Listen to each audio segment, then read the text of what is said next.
যাদবপুর বিশ্ববিদ্যালয় তাণ্ডব, থানায় অভিযোগ দায়ের এবার কর্তৃপক্ষের। চাপের মুখে অবশেষে হুঁশ ফিরল যাদবপুর বিশ্ববিদ্যালয় কর্তৃপক্ষের। ৩৭ ঘন্টা পর পুলিশে অভিযোগ দায়ের বিশ্ববিদ্যালয় কর্তৃপক্ষের। আমরা সরাসরি কথা বলবো, আমাদের সঙ্গে রয়েছেন কৃষ্ণেন্দু অধিকারী, আমাদের প্রতিনিধি। কৃষ্ণেন্দু, অভিযোগ দায়ের করতে ৩৭ ঘন্টা লেগে গেল? একদমই তাই। ঘটনা ঘটেছে বুধবার। আমরা যেখানে দাঁড়িয়ে আছি অরবিন্দ ভবনের সামনে, একদম তার বারান্দায়, যেখানে যাদবপুর বিশ্ববিদ্যালয়ের অধ্যাপক, প্রাক্তন অধ্যাপক তারা এসে জড়ো হয়েছেন প্রতিবাদ জানাতে। তুমি সে ছবি সরাসরি দেখতে পাচ্ছ যে যাদবপুর বিশ্ববিদ্যালয়ের অধ্যাপকরা প্রতিবাদ জানাতে আজকে উপস্থিত হয়েছেন যে বিশ্ববিদ্যালয়ের এইভাবে যেভাবে ভাঙচুর হয়েছে, অগ্নিসংযোগ হয়েছে, বহিরাগতদের তাণ্ডব চলেছে, এমনকি এখানকার প্রতীক ভাঙা হয়েছে, তারই প্রতিবাদে আজকে সামিল হয়েছেন অধ্যাপকরা। এবং এই প্রশ্ন কর্তৃপক্ষের বিরুদ্ধে বারবার উঠছিল যে যেখানে এই অরবিন্দ ভবন একটা হেরিটেজ বিল্ডিং, সেখানে ভাঙচুর হলো, সেখানে অগ্নিসংযোগ হলো, এখানে ছাত্ররা আটকে রইলেন, ভোর 5টা পর্যন্ত তারা এখানে রইলেন, তারপরেও কর্তৃপক্ষ অভিযোগ দায়ের করছে না কেন? এবিভিপি পুলিশের কাছে অভিযোগ দায়ের করেছে, 13 জনের বিরুদ্ধে পুলিশ মামলা রুজু করেছে, কিন্তু কর্তৃপক্ষ যেখানে ইউনিভার্সিটি ভাঙচুর হচ্ছে সেখানে অভিযোগ দায়ের করছে না কেন? তারপর অবশেষে হুঁশ ফিরেছে কর্তৃপক্ষের। ৩৭ ঘন্টা পর ঘটনার যাদবপুর বিশ্ববিদ্যালয়ের উপাচার্য দুপাতার একটা অভিযোগ যাদবপুর থানার ওসিকে পাঠিয়েছেন এবং সেই অভিযোগে তিনি একাধিক বিষয় উল্লেখ করেছেন, যদিও কারোর নাম করেননি। অজ্ঞাত পরিচয় ব্যক্তির বিরুদ্ধে অগ্নিসংযোগ, তারপরে ভাঙচুর, ভয় প্রদর্শন, একাধিক অভিযোগ তিনি করেছেন। এবং তাৎপর্যপূর্ণভাবে এটাও লেখা হয়েছে যে এই যে জায়গা অরবিন্দ ভবন, তার সামনের যে গেট, 1 নম্বর গেট, সেখানকার সিসিটিভি ক্যামেরার যে ক্যামেরা, সেটা ভাঙচুর করা হয়েছে। এটাও লেখা হয়েছে যাদবপুরের মেন হস্টেল, যেটা একদম থানার লাগোয়া, সেই মেন হস্টেল ভাঙচুরের চেষ্টা করা হয়েছে। এখন পুলিশ কি করে সেটা এখন দেখার, কিন্তু কর্তৃপক্ষ দেরিতে হলেও বিলম্বে হলেও অবশেষে অভিযোগ দায়ের করেছেন। এখানে আমি ছবিটা একটু দেখাতে বলবো। অধ্যাপকরা যাদবপুর বিশ্ববিদ্যালয়ে তারা জড়ো হয়েছেন। এখানে যে পোস্টারটা দেওয়া হয়েছে, ব্যানারটা লাগানো হয়েছে রবীন্দ্রনাথ ঠাকুরের একটা কোটেশন ব্যবহার করে, এই যে জাতীয় শিক্ষা পরিষদ আজ মঙ্গলের মূর্তি পরিগ্রহ করিয়া আজ আমাদের সামনে আসিয়া উপস্থিত হইয়াছে, ইহাকে রক্ষা করাই আত্মরক্ষা, ইহাকে সম্মান করাই আত্মসম্মান। ঠিক এই পোস্টার যখন লাগানো হয়েছে, তার নিচের যে ছবিগুলো তুমি দেখতে পাচ্ছ, সেই ছবিগুলো হচ্ছে গত দুদিনের ছবি। অর্থাৎ এমব্লেম ভাঙা হচ্ছে, নন্দলাল বসুর নকশা করা এমব্লেম, যেভাবে তার উপর পা তুলে দাঁড়িয়ে আন্দোলনকারীরা ওখানে আন্দোলন করছেন, হুঙ্কার ছাড়ছেন, এবং তার জেরে সেটা মাটিতে পড়েছে। এবং অগ্নিসংযোগের ঘটনা, এবং এখানের যে অরবিন্দ ভবন, সেই জায়গায় যেভাবে ঘটনা ঘটেছে বুধবার রাতে, সেই ছবি কোলাজ করে এখানে টাঙিয়ে দিয়ে অধ্যাপকরা প্রতিবাদ জানাচ্ছেন।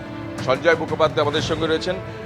যাদবপুর বিশ্ববিদ্যালয়ে নন্দলাল বসুর এমব্লেম ভাঙা হচ্ছে, মূল প্রশাসনিক ভবন অরবিন্দ ভবন, সেখানে অগ্নিসংযোগ হচ্ছে বহিরাগতদের দিয়ে। কর্তৃপক্ষ ৩৭ ঘন্টা পর আজকে অভিযোগ দায়ের করছেন। দেখুন, কর্তৃপক্ষের কথা বলতে পারবো না, কিন্তু আমরা যারা ৭০ দশক থেকে এই বিশ্ববিদ্যালয়ে আছি, তাদের মনে হচ্ছে যে উচ্চশিক্ষার আর কোনো প্রয়োজন নেই। সত্যি ভারতবর্ষে প্রয়োজন নেই। যে আপনি নন্দলাল বসুর কথা বললেন, আজকে নন্দলাল বসুর চিত্রিত এমব্লেম ভেঙেছে, পরশুদিন নন্দলাল বসুর চিত্রিত সংবিধান নষ্ট হয়ে যাবে, তো আমরা দেখতেই পাচ্ছি। আমার খালি মনে হয় যে জীবনানন্দ দাশের কথা, যে মানুষের থেকে, কৃষকের থেকে আজ জীবাণুর থেকে আজ কৃষক মানুষ জেগেছে কি হেতুহীন সম্প্রসারণে। এই যে আমরা অ্যামিবা থেকে মানুষ হলাম কেন? কিন্তু লিবিয়ার মহৎ জঙ্গলের মতো। এবং এখানে অশোক স্তম্ভ বা রবীন্দ্রনাথ, এই প্রতিষ্ঠানের প্রথম অধ্যক্ষ রবীন্দ্রনাথ ঠাকুর, তাকে যদি পদাঘাতে লুণ্ঠিত করা যায়, তাহলে যে কোনো অপরাধেরই মার্জনা হয়। যেটা সরকার বা কর্তৃপক্ষের জাতীয় শোক পালন করা উচিত, তার বদলে তারা এফআইআর করছেন। তাতেই বোঝা যায় যে what man has made of man. এই ওয়ার্ডসওয়ার্থ বৃথাই আক্ষেপ করেছেন। আমার ইংরেজি উদ্ধৃতি দিয়ে লাভ হবে না, এতে শুধু প্রমাণিত হবে আমি কিছু মাইনে পেয়ে অধ্যাপনা করতাম। কিন্তু যে অপরাধ মানবতার বিরুদ্ধে হয়েছে, সে অপরাধের কোনো ক্ষমা নেই। না, প্রথম কথা হচ্ছে যে একটা দীর্ঘ সময় আমি এখানে প্রথমে প্রাক্তন ছাত্র ছিলাম, তারপর একটা দীর্ঘ সময় মাঝে কিছুদিন বিদেশ বাদ দিয়ে এখানে অধ্যাপনা করেছি, এবং আমাদের সমস্ত আবেগ দিয়ে এই প্রতিষ্ঠানকে গড়ে তোলার চেষ্টা করেছি, তাকে এইভাবে আক্রমণ করা, আক্রমণই বলবো এটা, এটা কোনো আন্দোলন নয়, তাতে মানে এটাকে নিন্দা করার কোনো ভাষা আমার নেই। আর তার উপরে আমাদের যে প্রতীক, যেটাকে ভাঙা হলো, পদদলিত করা হলো, আমি যা গল্প শুনেছি, যখন জাতীয় শিক্ষা পর্ষদ তৈরি হয়, রবীন্দ্রনাথের বিখ্যাত টাউন হলের বক্তৃতা সে বিষয়ে, রবীন্দ্রনাথ নন্দলাল বসুকে ডেকে বলেছিলেন যে জাতীয় শিক্ষা বিষয়ে আমরা একটা সংগঠন তৈরি করতে চাই, তুমি এর একটা প্রতীক এঁকে দাও। এবং নন্দলাল বসু এই প্রতীকটি এঁকেছিলেন, তার মানে নিশ্চয়ই আপনারা জানেন। সেই প্রতীকী ভেঙে মাটিতে ফেলা হলো। অর্থাৎ এই প্রতিবাদের ছবি শুধু ছাত্রদের মধ্যে নয়, শিক্ষকদের মধ্যে, অধ্যাপকদের মধ্যেও দেখা যাচ্ছে। যেটা জানা যাচ্ছে কর্তৃপক্ষ একদম কৃষ্ণ, ঠিক যে প্রতীকের কথা বলছিলে, যাদবপুর বিশ্ববিদ্যালয়ের ঐতিহ্যের সঙ্গে জড়িত সেই প্রতীক গতকাল যেভাবে বিক্ষোভ দেখানো হয়েছিল, একেবারে সেই ছবি দেখতে পাচ্ছেন। এই প্রতীকের উপর ওঠে একেবারে এইভাবে বিক্ষোভ দেখানো হয়, তারপরে প্রতীক ভেঙে যায়, মানে খুলে যায়। সেই প্রতীক আজকে, অর্থাৎ এমব্লেম, আজকে আবার লাগানো হচ্ছে। আমি সরাসরি চলে যাব সেখানে, আমাদের প্রতিনিধি সুকান্ত মুখোপাধ্যায় রয়েছেন। সুকান্ত, দেখো, সরাসরি 4 নম্বর গেটে আমরা রয়েছি যাদবপুর বিশ্ববিদ্যালয়ের। গতকালকে আমরা দেখেছি যে যখন যাদবপুর থানার সামনে এবিভিপির সদস্যদেরকে আটকে দেওয়া হয়েছিল, তখন এক দল সেখান থেকে দৌড়ে ছুটে আসে এবং এই 4 নম্বর গেটের একটি গেটের যে অংশ ছিল সেখান থেকে যাদবপুর বিশ্ববিদ্যালয়ে লেখা যে এমব্লেম, সেই এমব্লেম ভেঙে দেওয়া হয়।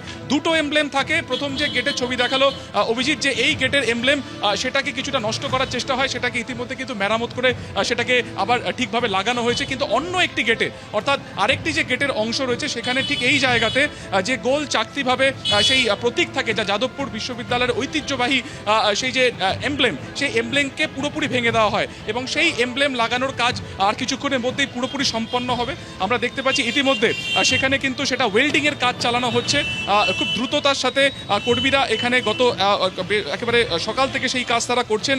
আমরা গতকালকে দেখেছিলাম যে এই এমব্লেমের বিভিন্ন অংশ খুলে দেওয়া হয়েছিল, পুরোপুরি ভেঙে দেওয়া হয়েছিল এবং সেটাকেই এই মুহূর্তে কিন্তু ওয়েল্ডিংয়ের কাজ চালানো হচ্ছে এবং সেটাকে রিপ্লেস করা হবে হচ্ছে 4 নম্বর গেটের যে আরও একটা গেটের পোর্শন রয়েছে ঠিক এই জায়গাতে।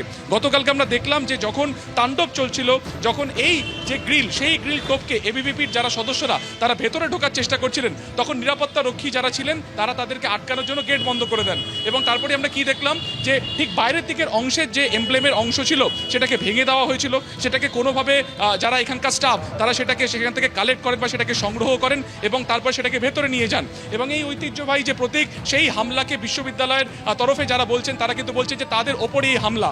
এবং তোমাকে আরও একবার দেখাবো, এই যে আরও একবার তোমাকে দেখাবো যেটা মেরামতির কাজ চালানো হচ্ছে, অর্থাৎ সেটা এখন ওয়েল্ডিংয়ের পরে শেষ মুহূর্তে যে প্রস্তুতি থাকে সেটা তারা করছেন, সেটাকে ভালো করে পরিষ্কার করা হচ্ছে এবং সেটা গেটের মধ্যে প্রতিস্থাপন করা হবে। এবং গতকালকে আরও একটি এমব্লেম পুরোপুরি খুলে না হলে না তারা নিতে পারলো, বেশ কিছু অংশ কিন্তু কালকে ক্ষতিগ্রস্ত তারা করেছিলেন, সেটাকে ইতিমধ্যে কিন্তু রিপ্লেস করা হয়েছে। অর্থাৎ দুটো গেটের পাল্লা, একটি গেটের অংশে সেটা রয়েছে, আরও একটি গেটের যে অংশে যেটা ছিল, যেটা এখন এই মুহূর্তে নেই, গতকালকে ভেঙে দেওয়া হয়েছিল, সেটাকে আর কিছুক্ষণের মধ্যেই গতকালকে যে জায়গা সেখানে প্রতিস্থাপিত করা হবে। এবং আমরা জানি বিশ্ববিদ্যালয়ের তরফে যারা ছাত্রছাত্রীরা রয়েছেন তাদের বক্তব্য যে এটা একটা ঐতিহ্যবাহী প্রতীক যাদবপুর বিশ্ববিদ্যালয়, সেটা যেভাবে ভেঙে দেওয়া হয়েছে, যার নেপথ্যে যারা রয়েছেন তাদেরকে দ্রুত গ্রেফতার করতে হবে। তোমাকে আরো একবার দেখাবো, কংগ্রেসের তরফে এই যে ছাত্র পরিষদ, তারা আর কিছুক্ষণের মধ্যে বিক্ষোভ তারা শুরু করবেন। আমরা দেখতে পাচ্ছি যে তাদের একটা অংশ তারা কিন্তু এখানে ইতিমধ্যে তারা জড়ো হয়েছেন। যিনি প্রিয়াঙ্কা চৌধুরী স্টেট প্রেসিডেন্ট, তিনিও কিন্তু এখানে রয়েছেন এবং তাদের একটা ডেপুটেশন দেওয়ারও কথা রয়েছে এবং তাদেরও বক্তব্য একটাই যে যেভাবে হামলা চালানো হলো গ্রেফতার করতে হবে। আমরা একটু কথা বলার চেষ্টা করবো। দিদি,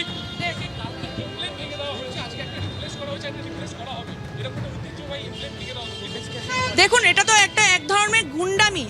এটা হলো বাংলার ঐতিহ্যকে নষ্ট করার চেষ্টা চালানো হচ্ছে। এবং কালকে যেভাবে ছাত্র পরিষদের সাথে সাথে বাম সংগঠনের যে বিভিন্ন পতাকা জ্বালানো হয়েছে, এটা কখনো ছাত্রসুলভ আচরণ তো হতে পারে না। তার প্রতিবাদেই আজকে আমরা রাস্তায় নেমেছি এবং ছাত্রদের বিরুদ্ধে যদি কোনো রকম কোনো আন্দোলন গড়ে ওঠে, সেটাকে যদি সার্জিক্যাল স্ট্রাইকের নাম দেওয়া হয়, প্রথম কথা মনে রাখতে হবে যাদবপুরটা পাকিস্তান নয় বা পাকিস্তানি কেউ এখানে পড়ে না।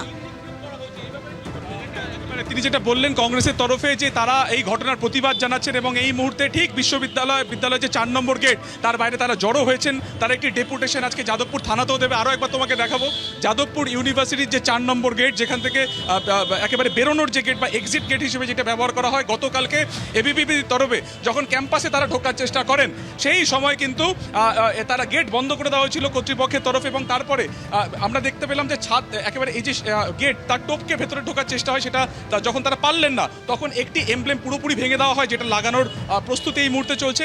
এবং আরও একটি যে এমব্লেম রয়েছে যাদবপুর বিশ্ববিদ্যালয়ে লেখা ক্যামেরা অভিজিৎ দত্ত দেখাচ্ছে, সেটাকে কিন্তু ইতিমধ্যে মেরামত করে সেটাকে রিপ্লেস করা হয়েছে। এবিপি আনন্দ, এগিয়ে থাকে, এগিয়ে রাখে।